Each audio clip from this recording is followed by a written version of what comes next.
নিজের মানুষ তো আপনার এগেনস্টে চলে যায়, তখন মনটা ভেঙে যাবে স্বাভাবিক।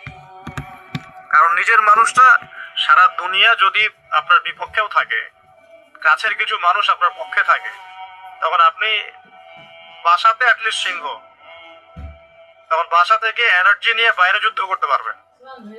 কিন্তু বাহিরে সবাই মোটামুটি ধরেন যে আপনার পজিটিভ, তো বাসায় এসে দেখলেন যে বাসায় আপনার কোনো রকম অনুকূল পরিবেশ নাই, তখন বাইরের সিংহ হলে বাসায় বিড়াল হয়ে থাকতে হবে।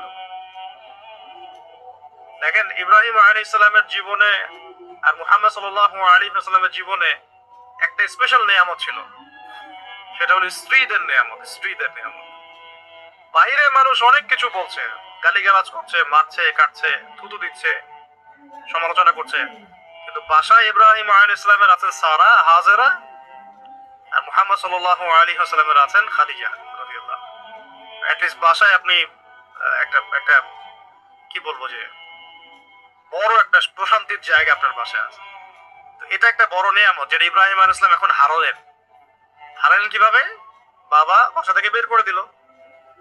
এখান থেকে বুঝতে হবে যে দিনের পথে চলতে গেলে প্রথম বাধা পরিবার থেকে আসতে পারে, তাই বলে তাদের সাথে কোনো রকমের দ্বন্দ্ব সংঘাতে যাওয়া যাবে না। সালামুন আলাইক, সালামুন আলাইক, তোমাদের উপর শান্তি বর্ষিত হোক।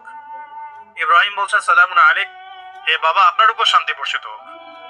শুধু তাই না, আরো বলছেন আস্তাগফিরু লাকা রব্বি, আমি আপনার জন্য আল্লাহর কাছে ক্ষমা চাইবো ইনশাআল্লাহ।